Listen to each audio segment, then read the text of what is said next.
Muy buenas tardes, amigos, noches, días, madrugadas, según el tiempo en que nos acompañen.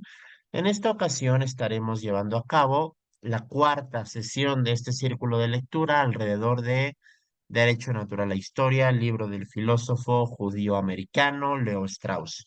Como ya se anticipó en la sesión anterior, el capítulo que nos ocupará hoy es el cuarto, el Derecho Natural Clásico, en el que el filósofo Leo Strauss nos va a explicar las tres clases de derecho natural clásico, la platónica, la aristotélica y la atomista respectivamente, con un paréntesis muy interesante para el pensamiento aristotélico árabe y judío, que obviamente entró en confrontación con Santo Tomás. Saludos, Ernesto. Qué gusto tener un compañero desde el Perú.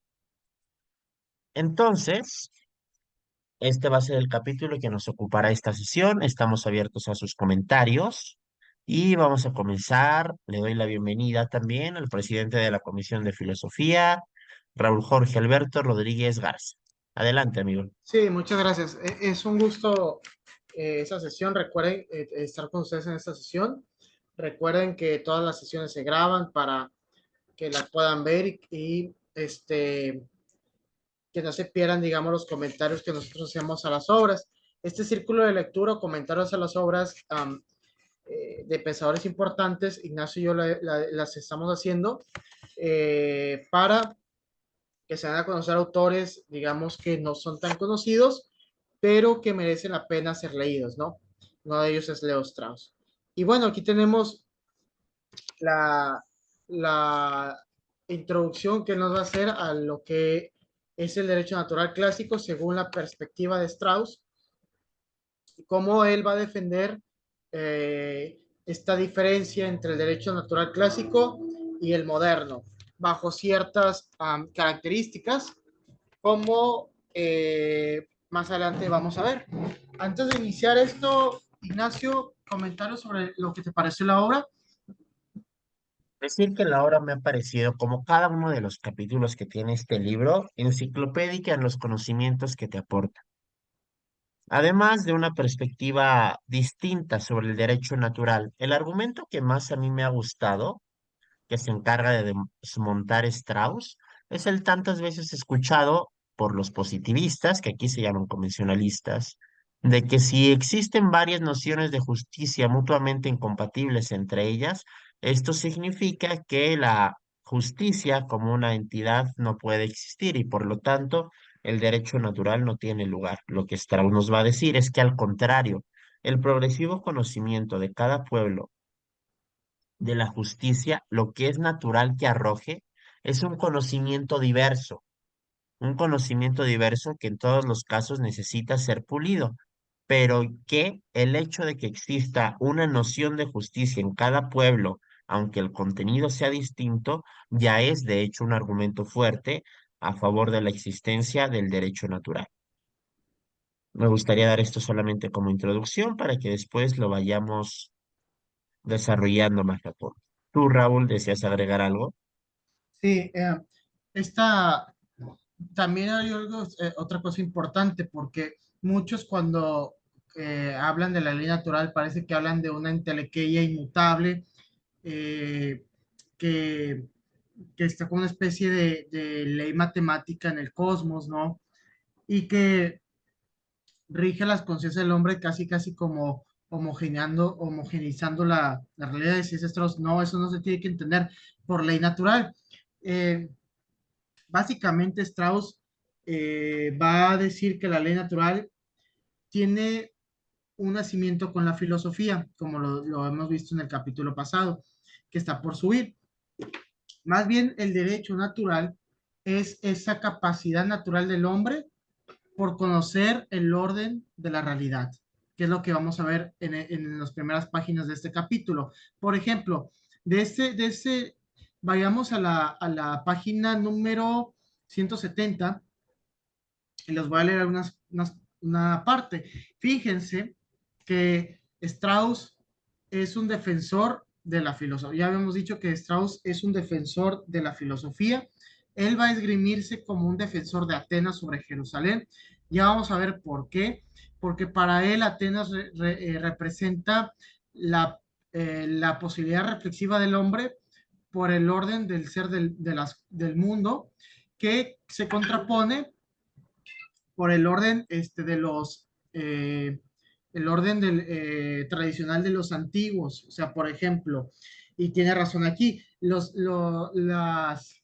muchas sociedades arcaicas y también modernas basan su legislación y sus leyes por, digamos, o su orden, por alguna revelación primitiva, divina, que ha sido dada a los primeros hombres y que se fue heredando los mitos, ¿no? Piénsese, por ejemplo, en los poemas de Hesíodo con la Teogonía, cómo supuestamente esa revelación primitiva se había dado y se conservaba ello. En las sociedades modernas también, no crean que eso es de las sociedades arcaicas, las sociedades modernas también tienen eso, de otra forma más sutil. Piensen en las constituciones como una especie, digamos, de principio casi divino, incuestionable, ¿verdad? Que se tiene que estar resguardando. Pero bueno, eso no lo voy a tocar ahorita. Este, entonces, eh, esta forma de entender el orden mantenía a los ciudadanos con un estilo de vida en el cual pues mantenían una armonía entre ellos. Sin embargo, sí llegaba a la inteligencia de algunos el pensar que quizás algunas leyes no eran del todo justas a pesar de que eran heredadas.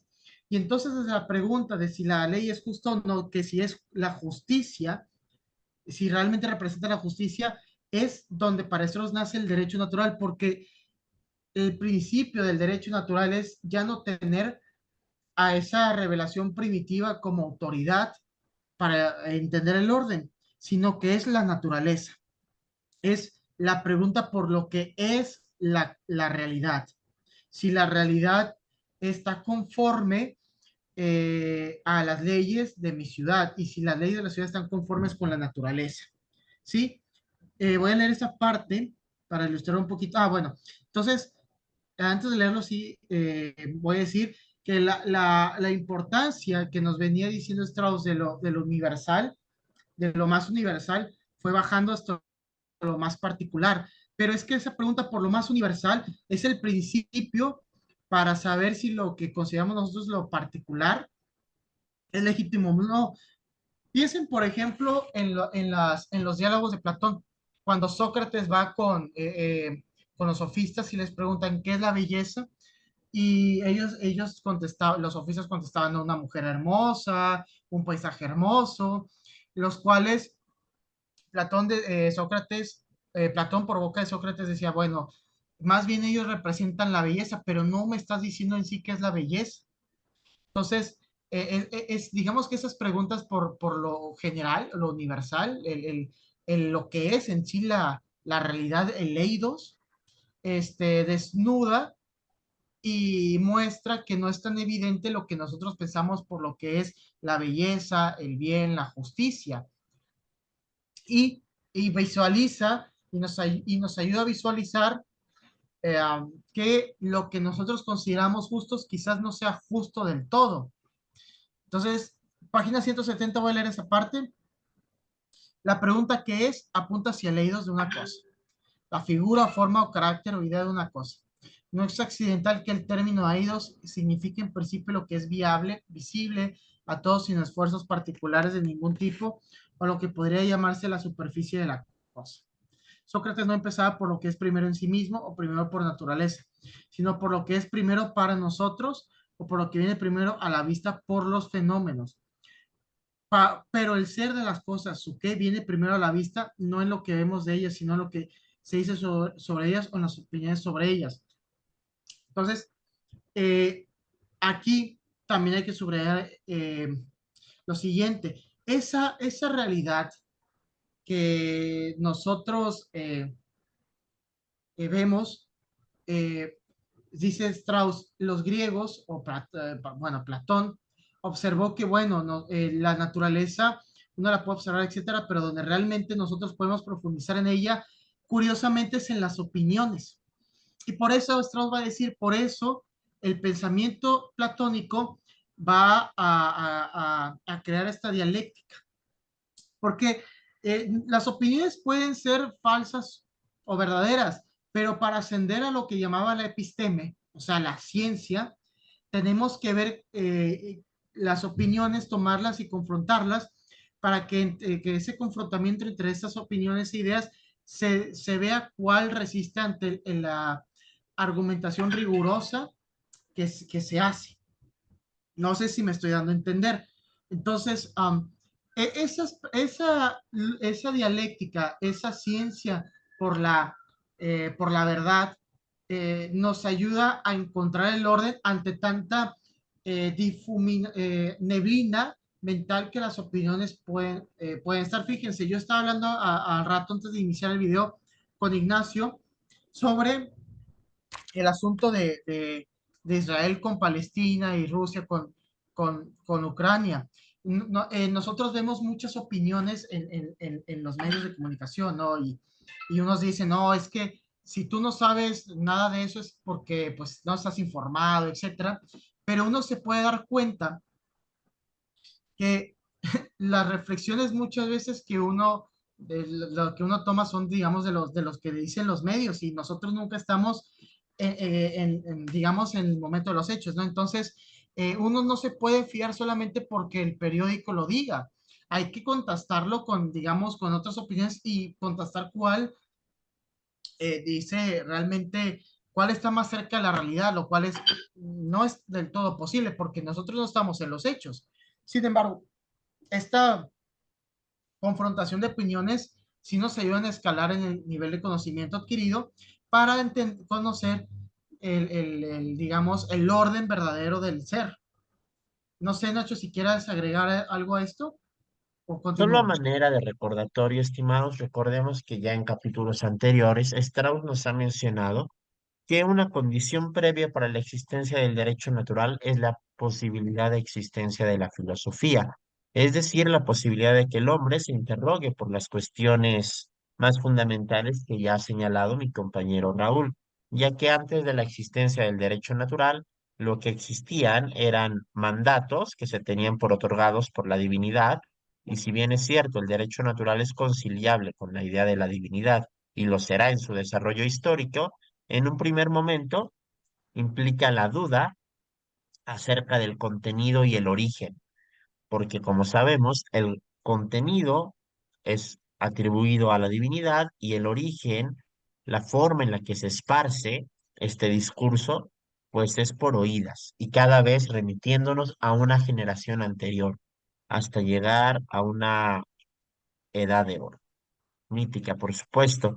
La tarea de la filosofía pasa por cuestionar, si bien es cierto, como ya he mencionado, el propio desarrollo del derecho natural va a fundamentar más adelante la existencia de Dios, pero será esta tarea de la historia.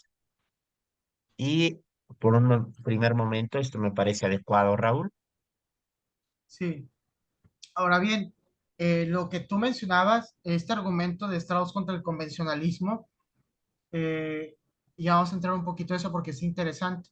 Diría Strauss, que ese argumento de que hay una pluralidad de opiniones sobre el Y lo orden. tengo, hermano. ¿Te parece que lo lea? Sí, adelante. Perfecto. Dice, dicho esto, resulta posible entender la razón por la cual la variedad de opiniones sobre la razón o la justicia no solo es compatible con la existencia del derecho natural o la idea de justicia, sino que se convierte en un requisito fundamental. Se podría decir que la variedad de nociones de justicia refuta el argumento según el cual existe un derecho natural si la existencia del derecho requiriese un consenso real de todos los hombres con respecto a los principios del derecho. Sin embargo, gracias a Sócrates o a Platón, sabemos sabemos que no se requiere más que el consenso potencial. Platón nos dice, tomad una opinión sobre el derecho que os agrade, sin importar lo fantasiosa o primitiva que sea, podéis estar seguros antes de haberla analizado,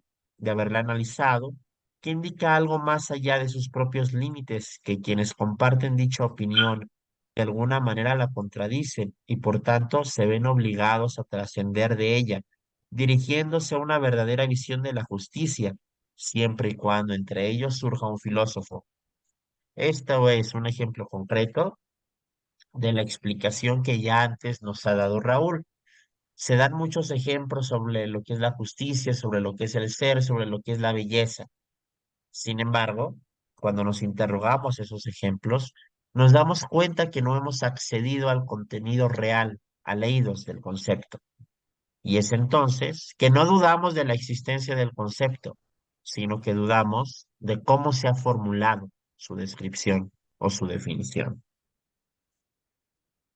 Raúl, Sí, y como bien señalas, la pluralidad, digamos, de posturas sobre lo que es el bien, la verdad, no rompe realmente la idea de derecho natural. Precisamente, que haya esa posibilidad hasta dice Strauss, bueno, que exista esa pluralidad, digamos, de opiniones, incluso puede llegar a ser una demostración del derecho natural, porque el hombre tiene naturalmente en sí mismo, y eso es lo que vamos a ver en su naturaleza, la capacidad de hablar del orden, de hablar del bien, de hablar de la justicia, quizás no de forma plena y perfecta, pero el ya poder, digamos, tener unas nociones a lo mejor no tan claras, ¿verdad? Sí oscuras, pues sí demuestra que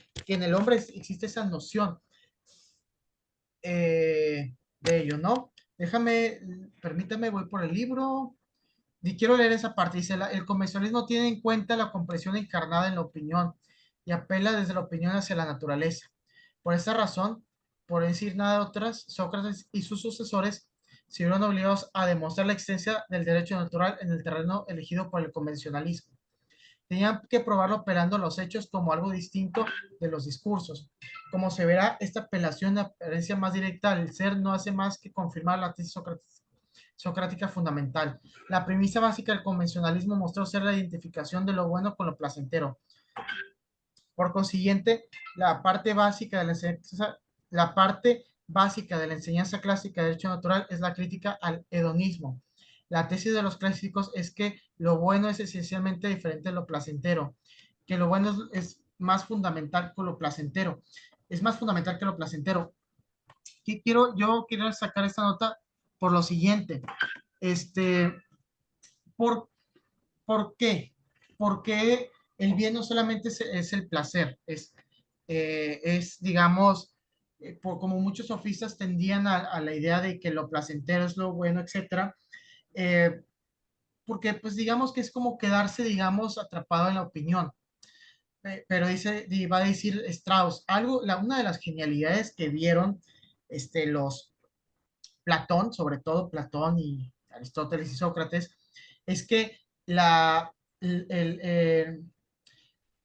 derecho natural tiene más que ver con la virtud que con el hedonismo, que con el placer. Es decir, a veces cuando uno encuentra, cuando uno comienza a pensar el orden del ser, el orden de lo real, uno obliga a su naturaleza, y es lo que vamos a ver más adelante, obliga a su naturaleza a tratar de perfeccionarse.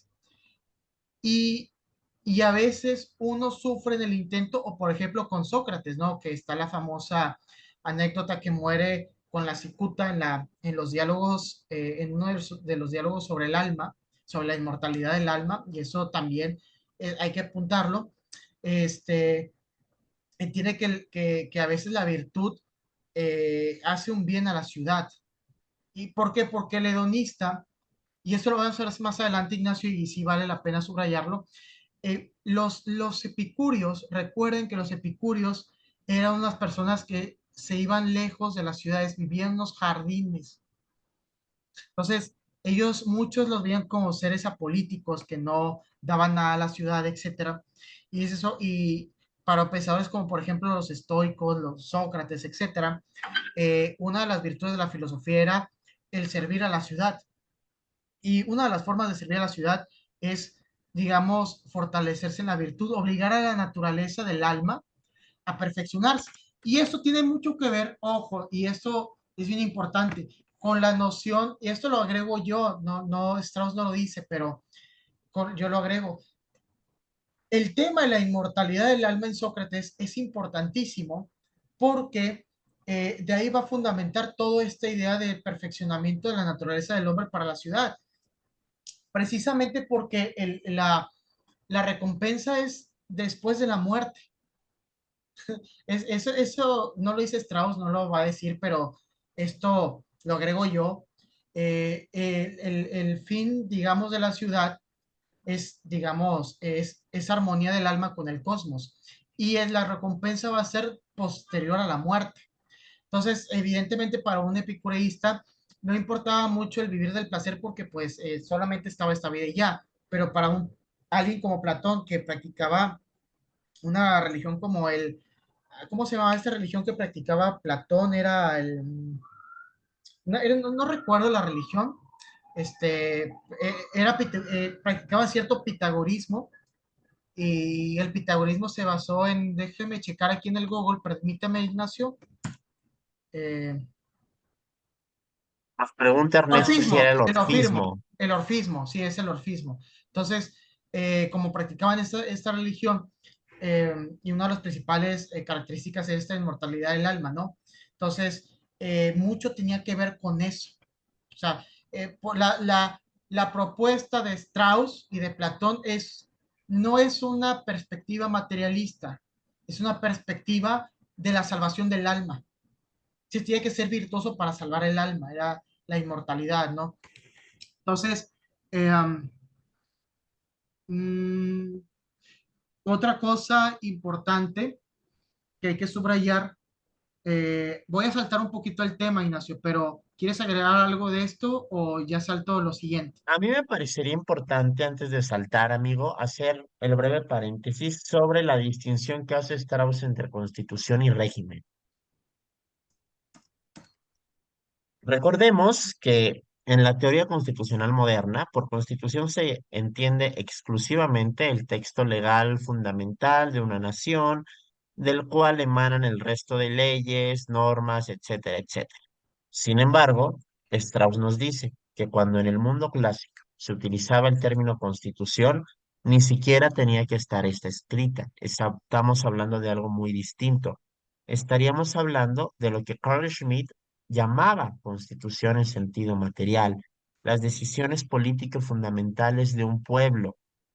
Esto Strauss lo va a traducir como el régimen. Es el régimen de los atenienses, lo que refiere a Aristóteles cuando habla de su constitución, o de Esparta, o de cualquier otro pueblo de la antigüedad. Debemos tener esto muy presente para no perdernos, porque bien es cierto, el derecho natural moderno tuvo como una de sus bases más importantes el constitucionalismo, que en realidad era otorgarle un peso preponderante al texto legal, no a las decisiones políticas fundamentales que otorgan vida a un pueblo y en las cuales se fundamenta cualquier ley que se expida después, e incluso en los cuales se fundamenta la Constitución misma. No debemos dejar de señalar esto porque es un aporte muy valioso que hace Strauss para el pensamiento jurídico.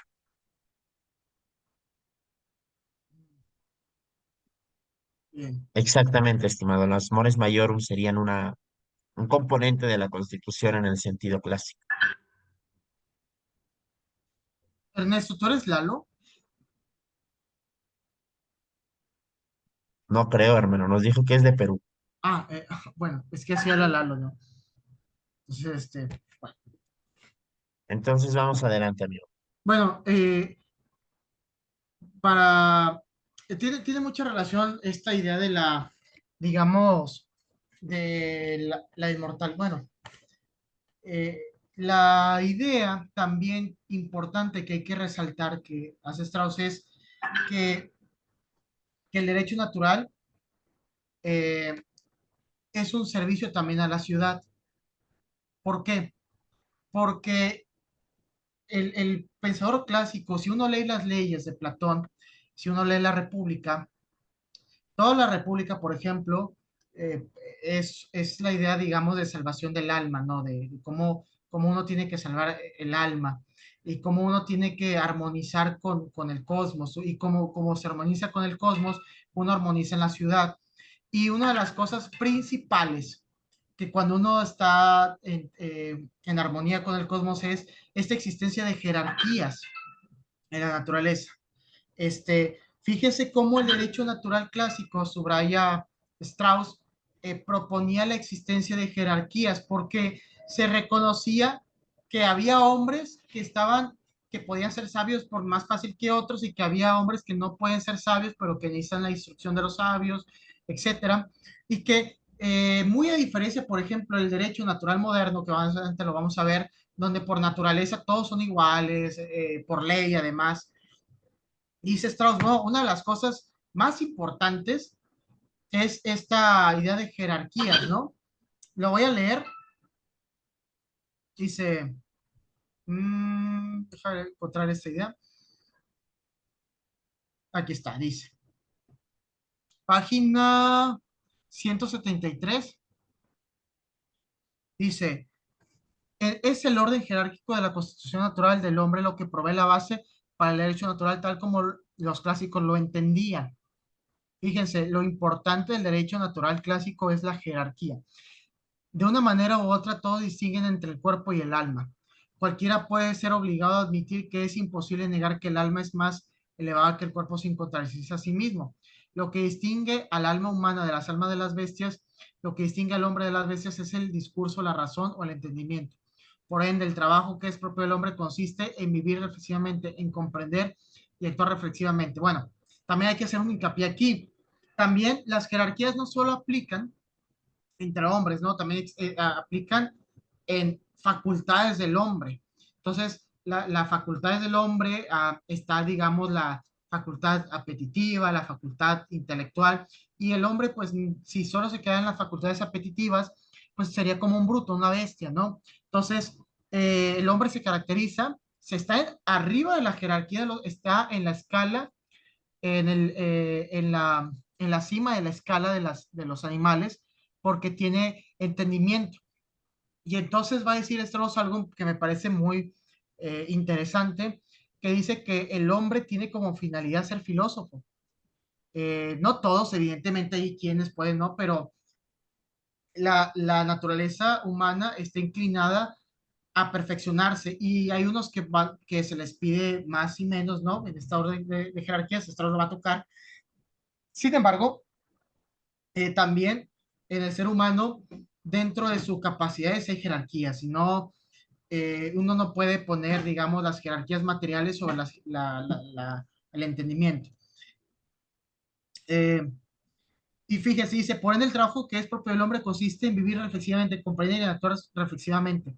La buena vida es la vida conforme al orden natural del ser del hombre, la vida que fluye desde un alma bien ordenada o saludable.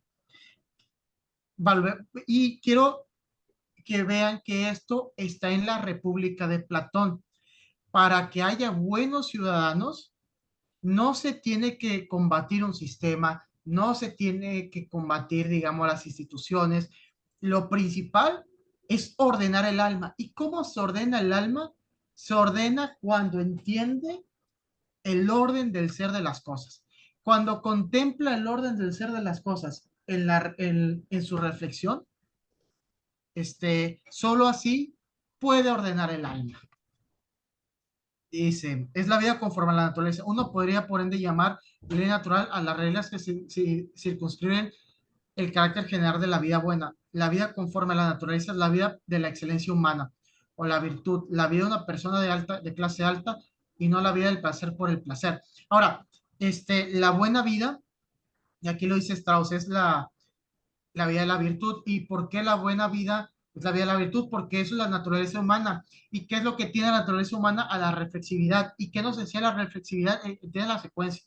Nos enseña que nuestra naturaleza tiene que estar constantemente perfeccionándose, que nuestra alma se tiene que estar ordenando. Mm, el fenómeno de la admiración, página, quiero leer esa parte, 174. El fenómeno de la admiración ¿Ah? y excelencia humana no puede ser explicado sobre bases hedonistas utilitarias, salvo por medio de hipótesis ad hoc.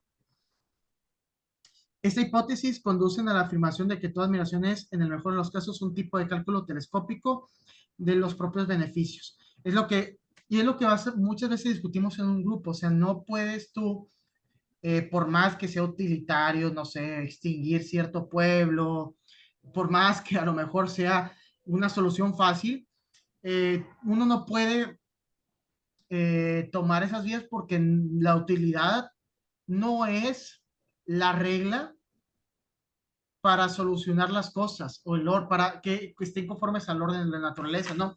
Porque puede ser muy útil, no sé, digamos, para acabar con la pobreza, exterminar a los pobres, lo cual es un medio que actualmente se ve muchas veces, ¿no? Piensen en las feministas que hablan de que el aborto es bueno para que no haya pobreza. O sea, exterminar a los pobres para que no haya pobreza. Esa es una forma utilitaria y materialista de pensar. Mm, bueno, algo que quieras agregar, Ignacio, antes de dar otro punto aquí del tema.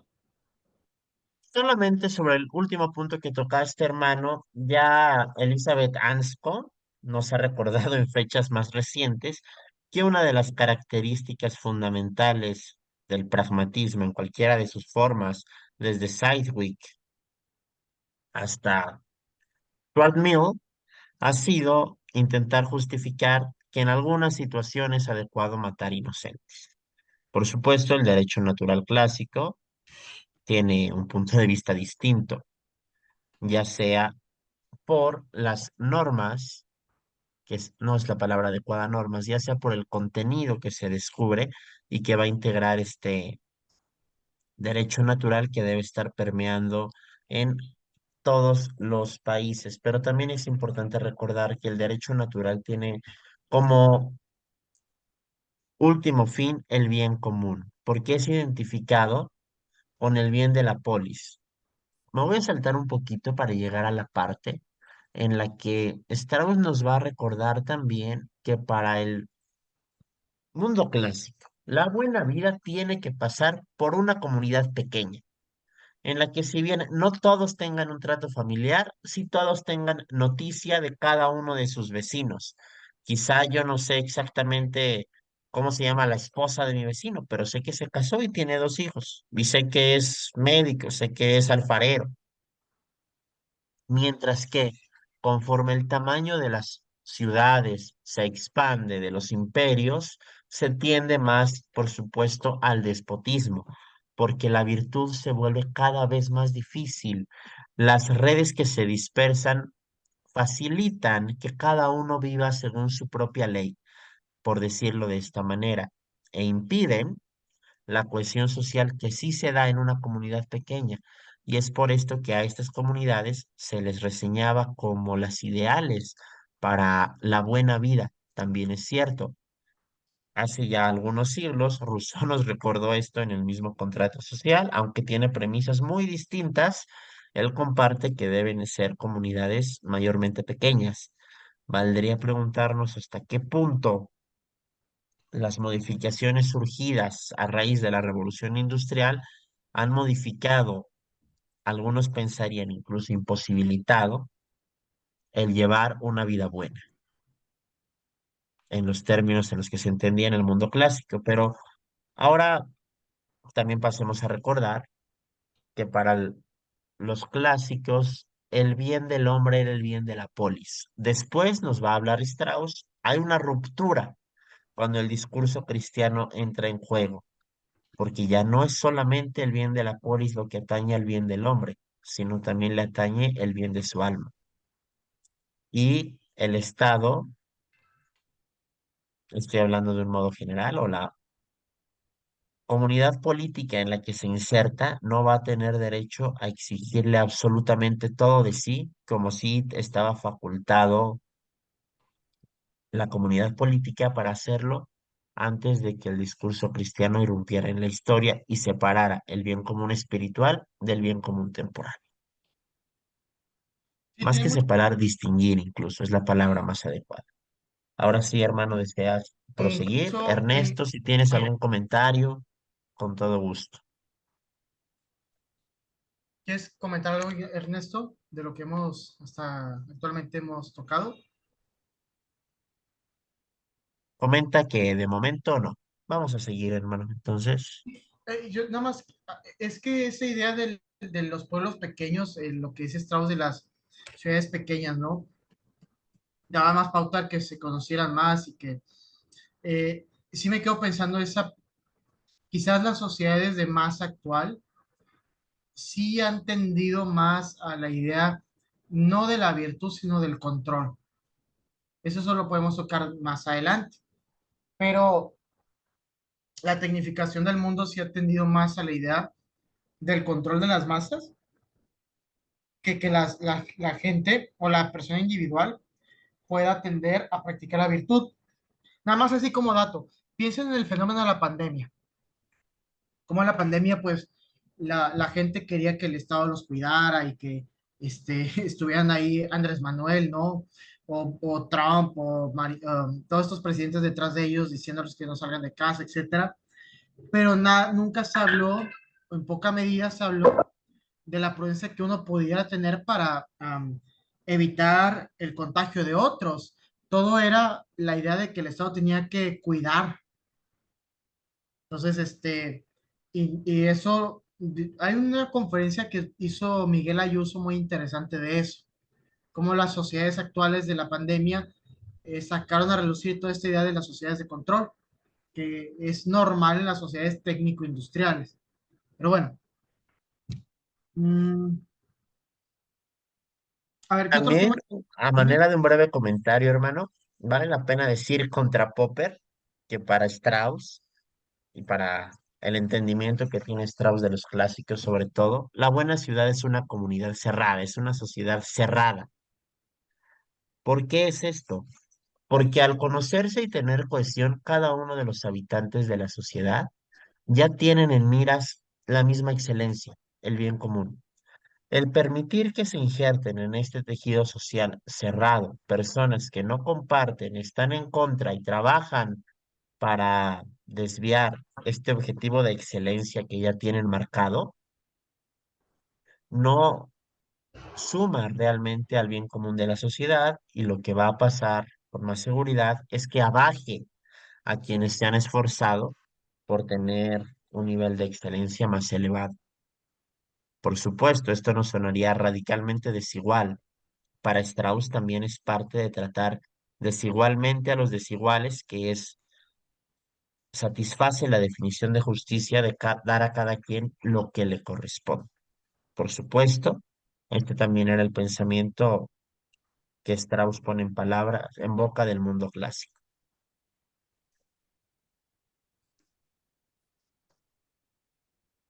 Completamente de acuerdo, Ernesto, completamente de acuerdo. Y también es curioso que personas como Popper y quienes enarbolan este proyecto de sociedad abierta, antes han renunciado a la posibilidad de filosofía, han renunciado a la pregunta de cuál es la vida buena, porque para responder a esta pregunta se debe responder a la pregunta por la naturaleza del hombre. Popper y sus epígonos se han negado sistemáticamente no solo a responder esta pregunta, sino a atacar la legitimidad y sostener que esa pregunta no debe ser nunca planteada en una sociedad abierta. Es por eso que la sociedad abierta es cada vez más parecida a lo que sería Babilonia la Grande, por ponerlo en términos bíblicos. Ahora sí, amigo.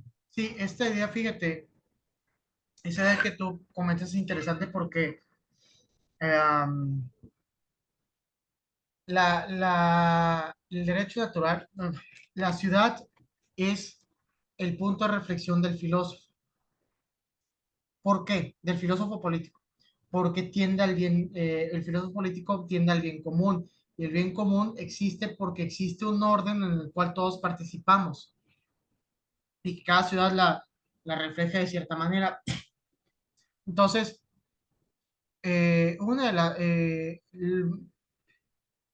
una ciudad tendría que ponerse de acuerdo, como tú bien dices, hacia dónde dirigir sus esfuerzos.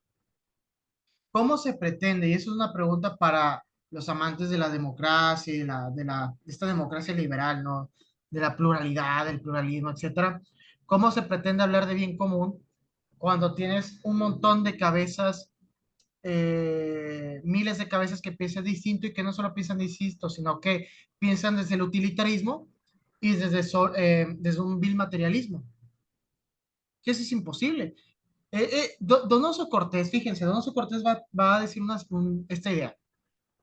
Una sociedad que solo se rige bajo el materialismo, digamos, bajo la fuerza, bajo la industria, bajo el centralismo, la centralización de la vida, no va a tener más que sociedad de control, una sociedad del control, no nada más. Entonces, eh, a veces, también diría de Mestre, los prejuicios de que pueda tener una ciudad, porque también Strauss va a decir, realmente el filósofo nunca va a llegar a derrumbar los prejuicios, más bien va a tener que como que convivir con ellos, pero entenderlos y ponerlos, pero también, digamos, enriquecer esa relación entre, digámoslo así, entre la herencia, la tradición y la filosofía. No, Strauss no habla de la filosofía como esa especie de fuerza destructora, más bien es como algo que enriquece inclusive la misma tradición de la vida de la ciudad. Entonces, ¿cómo se pretende una sociedad que, entre comillas, vela por el bien común cuando sus propios principios no tienden a ello? Eso es una reflexión que habría que tener, ¿no? Aquí hay una parte que quisiera leer de Strauss. Um, checar, creo que es esta. Permíteme, Ignacio. Ah, fíjense, esta es la página complementando con lo que dice Ignacio 179. Dice, dado que el fin último de la ciudad es el mismo que el del individuo, el fin de la ciudad es la actividad pacífica en conformidad con la dignidad del hombre y no la guerra y la conquista. Esto es importante. El fin del individuo es la ciudad y el fin de la ciudad es el del individuo. No es que el individuo se sirva de la patria para, digamos, para que él se enriquezca en sí mismo y los demás, pues no importa. O sea, es más bien, es la persona quien hace para sí mismo y cuando hace para sí mismo tiene que hacer para los demás.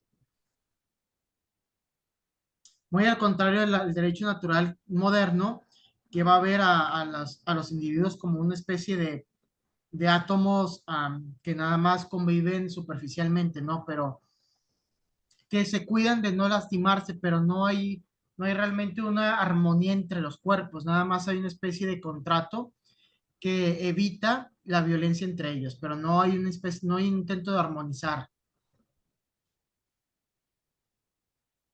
Déjame buscar otra cita, algo que quieras comentar, no sé, porque estoy buscando una cita. También me parece interesante que Strauss, si bien no lo ve como la vía más adecuada cuando se es virtuoso, sigue el principio de Licurgo, de no dar las mejores leyes, sino las leyes tan buenas que ellos pudieran aceptar. En este punto nos va a decir que la represión, el uso de la fuerza estatal, incluso puede ser obviamente justo. La justicia sería la fuerza aplicada con cierta benevolencia. ¿Por qué es así? Porque si tenemos con miras a la excelencia como el bien común de la sociedad y aún, porque es un trabajo de muchas generaciones y también por eso debe ser una sociedad cerrada, si aún la población no es capaz de dominar sus instintos, de tener una visión correcta de la libertad que les permita escoger y obrar el bien, es lícito, es necesario, incluso es labor del gobernante, que debe ser también alguien con el conocimiento de las cosas divinas y humanas, imponer medidas más estrictas y utilizar la fuerza que tiene a su disposición para procurar el bien común de esta comunidad, incluso a través de la fuerza. El uso de la fuerza, nos va a recordar Strauss, no es el único baremo por el que se debe medir si el régimen es despótico o es virtuoso. Puede haber un uso virtuoso de la fuerza, como también puede haber un uso virtuoso del poder. Contra Lord Acton, muchos siglos después lo va a decir Lord Acton, que el poder absoluto corrompe absolutamente. Strauss nos va a recordar que el poder, al igual que el instinto de sociabilidad, procede de la naturaleza humana, que no es necesario incluso una reflexión para que el hombre disfrute de compartir su vida con alguien más, como tampoco lo es necesaria de una reflexión para que el hombre se organice y para que entre esta organización surja una autoridad a la que respete y siga. Es por esto que el poder también es un componente natural en la sociedad humana, y siendo el poder algo naturalmente bueno porque facilita la consecución de la perfección y la excelencia en las sociedades, nos da una perspectiva distinta a lo que se tiene hoy, porque hoy el trípode constitución, corte y derechos humanos, lo que nos ha hecho es desconfiar del poder. Desconfiar Totalmente. del poder, verlo como algo siempre malo, siempre dispuesto a cernirse sobre las comunidades y hacerlo trizas. Strauss nos dice, no, va a existir un uso virtuoso del poder estatal incluso, pero por supuesto esto va a depender de la comunidad, de cómo esté estructurada, de lo que necesite, si necesita fuerza o si necesita un tipo de dirección más suave. Ahora sí, Raúl, Sí, nada más para agregar, eh, quiero agregar lo siguiente, esto que dice en la página 201. Di un salto porque pues lo demás que lo que viene lo siguiente ya lo hemos dicho varias veces, vamos a redundar. Sin embargo, también voy a matizar algo. Strauss diría que, bueno, una sociedad, digamos, sana, admite jerarquías, admite la natural sociabilidad humana, admite que esa natural sociabilidad humana tiende al bien común, admite todos estos principios. Y también a todo esto, también es una sociedad que a ver si encuentro esta cita, que siempre va a jugar entre lo antiguo y lo que los sabios digan. Porque algo otra vez esa cita estaba muy interesante. A ver, déjame checar. Aquí está. Dice, en otras palabras, lo que es simplemente bueno, lo que es bueno por naturaleza y se distingue de manera radical de lo ancestral, debe ser transformado en algo políticamente bueno, que es, por así decirlo, el cociente entre lo que es simplemente bueno y lo ancestral. Lo políticamente bueno es aquello que elimina una enorme cantidad del mal sin conmover una enorme cantidad de prejuicios. Es en función de esta necesidad que se justifica en parte la exigencia de inexactitud en materia política y moral. Lo que va diciendo. Ahora, todo esto va a atender también a algo que va a decir Strauss, y en la página 201 lo dice claro. El derecho natural tienen que entender, chicos, no son un conjunto de principios generales que digamos que hay como una especie de ley de manual para que aquí está y tú, no, no, no, y lo resuelves así. No, no es así. Sí hay principios que todos admiten, sin embargo, una cosa es que todos admiten ciertos esos principios, pero no todos lo ejecutan de manera igual. Eh, hay unos que dice, va a decir Strauss, Aristóteles, por eso hablaba en su ética de actos concretos, es decir, que quizás en ciertas circunstancias uno puede actuar justamente muy diferente a otras circunstancias, pero no va a violentar esa, digamos, ese principio, eh, ese principio eterno o principio inmutable que todo el mundo acepta, ¿no?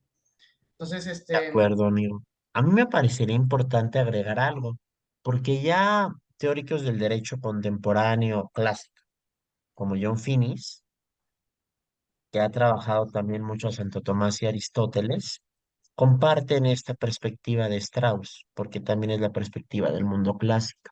Lo que nos va a decir es que si bien es cierto, existe un primer momento, Finis nos habla de momentos.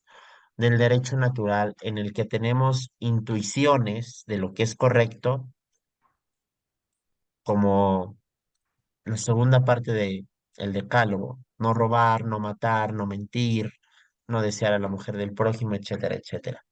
Y en esto las sociedades tienden a estar de acuerdo.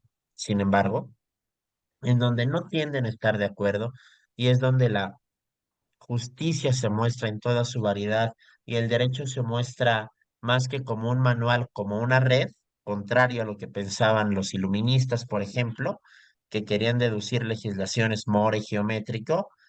El derecho natural clásico lo que nos va a decir, ok, está este principio y después está su aplicación. En su aplicación puede ser que tú consideres, vamos a pensar en el mundo clásico, que la usura configura una forma de robo. Entonces lo vas a castigar como se castiga el robo, e incluso con violencia, porque se hace contra los más desprotegidos. Algunos, como los franceses durante la época del terror y el régimen después, consideraban incluso el robo famélico, que hoy no se condena, como algo grave, algo que ameritaba prisión, algo que ameritaba una acción judicial. Hoy esto es considerado incluso una atenuante, cuando no, te exime de la responsabilidad. Entonces, está este primer momento del derecho natural en el que se conoce el contenido de un modo poco preciso. Para aterrizarlo y llevarlo a los casos concretos, es necesario, por supuesto, la labor empírica y en esto cada uno de los pueblos puede tener una determinación distinta. Ahora sí, Raúl, perdóname que te interrumpí. Este, no, nada más para ya terminar, era lo importante. Mm, nada más ir a las citas. Strauss va a decir que Tomás iba a matizar, porque él habla de tres formas de entender el derecho natural en la forma clásica estoica, la de Aristóteles y la de Santo Tomás, ¿no? A decir Santo Tomás, quizás haya perfeccionado eh, los problemas que pudo haber tenido Aristóteles en aclarar ciertas cosas. Sin embargo, es Strauss. Pero Tomás lo pudo superar por el principio de la revelación divina. Entonces, aquí ya dice Strauss, aquí hay algo bien interesante. Cuando se mete el tema de la revelación divina, eh, ahí se está diciendo que, espera, la razón humana no puede conocer en sí el orden.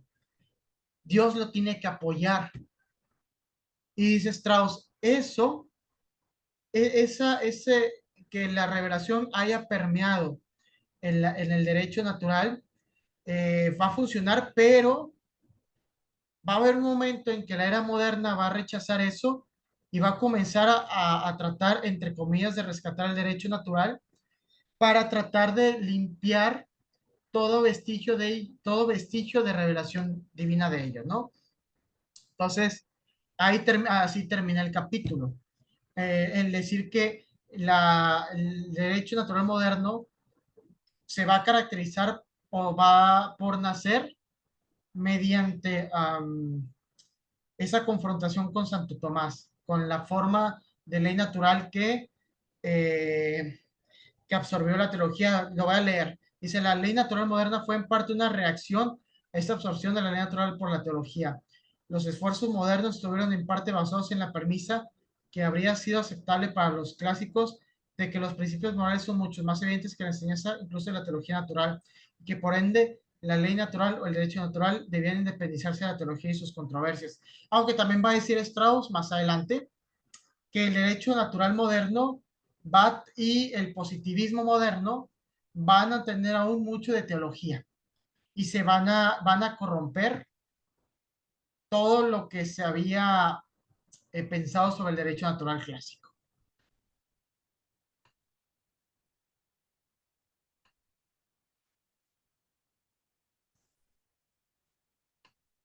Muchas gracias, Jorge. Ernesto, ya que hemos terminado el contenido de este capítulo, nos gustaría saber si tienes alguna duda, algún comentario, algo que te gustaría agregar.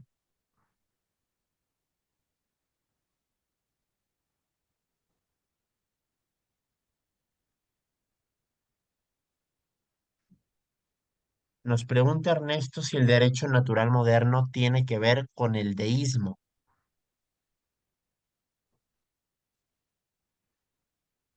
Buena pregunta. Mira, eh, pudiera entenderse que sí, porque para empezar, el, toda forma de orden parte de una metafísica. Diría Smith y diría Donoso, todo orden político nace de una teología. Strauss también pensaba una metafísica, digamos, del orden de la teología de la naturaleza, etcétera. Entonces, la forma, fíjese que uno de los padres, digamos, del derecho natural moderno fue Spinoza. Y Spinoza parte desde una metafísica, no se puede decir que panteísmo no, pero sí la idea de que un Dios que no interviene en el mundo, que nada más es una ley, que no interviene milagrosamente. Dios es una ley que está en el mundo y que nosotros la descubrimos, ¿no? Y somos iguales ante ella y la razón la encuentran. Luego también van a venir los ilustrados, ¿no? Y van a hablar de este Dios relojero y de una ley natural eh, que nace, digamos, de ese Dios relojero, de una ley que está en el mundo para que los individuos la conozcan y la acaten. Sí, tiene mucho que ver el deísmo, porque el deísmo es la metafísica eh, que puede fundamentar, digamos, una concepción del hombre como iguales en naturaleza, ya no con jerarquía, sino iguales, porque pues Dios crea el mundo y deja una ley esa ley eterna, eh, pues si tú la descubres, descubres que todos son iguales, ¿no? Ante la naturaleza. Y precisamente los estados liberales se fundamentan en la metafísica de Spinoza. Ignacio, como jurista, puede mencionar que este famoso pensador del derecho, Kelsen, se basaba mucho en Spinoza. Y las ideas, digamos, de los individuos iguales ante la ley beben mucho de Spinoza. Y esta idea de igualdad ante la ley es uno de los principios del derecho natural moderno. Sí, totalmente, yo creo que sí. Completamente de acuerdo, Jorge. Y si bien es cierto, el derecho natural moderno en sus desarrollos más contemporáneos ya ha prescindido de esta idea del Dios relojero que echa a andar al mundo y se va a dormir, como lo pensaban, por ejemplo, Kant, pues esto ha sido porque ahora ha sustituido la idea de este Dios relojero por la idea del progreso y por la idea de historia, que ya antes Strauss se ha encargado de comentarlas en los capítulos anteriores. Si hay algún comentario más, amigos, lo escuchamos. De no ser el caso, vamos a cerrar con esta sesión. Jorge, Ernesto, ¿algo más que les gustaría agregar? No, pues que leer a Strauss es, digamos, tenemos que entender que es un pensador de vía platónica, él con Foucault. De hecho, cuando él se correspondía con Foucault, trataban de demostrar quién era más amante de Platón y eso era muy gracioso. Entonces, leer a Strauss es leer un intento del rescate del pensamiento clásico, sobre todo el platónico, para las actuales épocas y de cómo ellas pueden salvar al hombre moderno de ese positivismo en el cual dicta que solamente existe la ley del fuerte, ¿no? La ley del quien impone la ley y sin cuestionarse, ¿no? Piensen, por eso siempre les digo a muchos de mis colegas, alumnos, etcétera, que la, las constituciones, etcétera, son una especie de teología política porque son como una especie, digamos, de, norma divina que aquí está y acá te la como, ni la cuestiones, ¿no? Cuando pues no debe ser así. Quizás las constituciones también tengan algo de injusto, alguien tiene que cuestionarlas, no vienen del cielo. De acuerdo, amigo. También te invitamos, Ernesto, para que nos acompañes dentro de 15 días al capítulo 5 sobre el derecho natural moderno.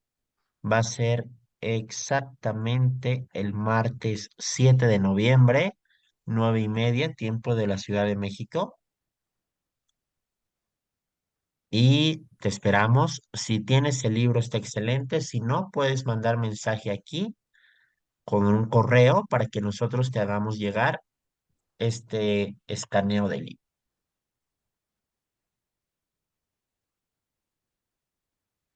Muy bien, hermanos.